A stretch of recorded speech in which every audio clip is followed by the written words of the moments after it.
Lokal. Inalukoy ti Development Academy of the Philippines so wano DAP dagiti agtutubo a leader diti probinsya ang makipagpaset ti bagani Rising Leaders Development Program. Inbatad ni Mr. French Bandong, project leader ti bagani, gagam ti programa a pabaknangan ti abilidad dagiti agtutubo para iti nasirsirip a public service.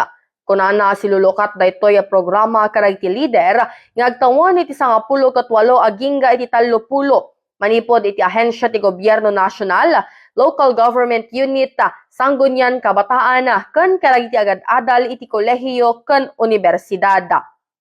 Ngayon po, we believe that it is high time for our youth as well to be prepared and also to be trained with their competencies so that later on when they transition to bigger roles ay mas capacitate po sila to forward reform.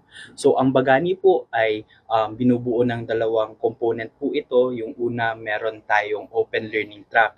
Ang open learning track po ay open sa lahat ng mga estudyante at young people na age 18 to 30 years old. Ito po ay purely online at self-paced. Kami po ay magbibigay ng mga modules para kanilang i-take. By self-paced po at any time within the period, kaya po nila itong i-take. Once they accomplish the modules and the course, bibigyan po namin sila ng certificate that is also DAP accredited at also civil service accredited by the Civil Service Commission. Yung second component po natin ay ang Bagani Fellowship. So ito naman po ay programa natin. We will choose 100 highly exceptional young leaders with high potential to take on governance positions in the future. Inlawlawag ni Bandong nga dati dua a component ti programa ang mabalin pagpilian dagiti agtutubo a lidera.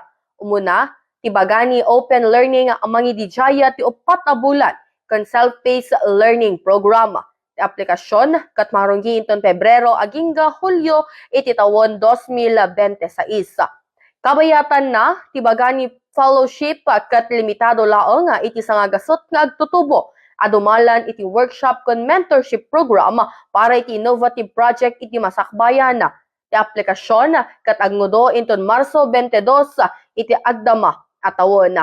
Mainaig iti raytoy inbatada ni Mr. June Arvin Godoy, Vice President ti DAP, kasapulan ti narway nga training para kadag ti agtutubo seknan ti leadership ken governance tapno lalo pay nga agbalin nga competitive dagitoy.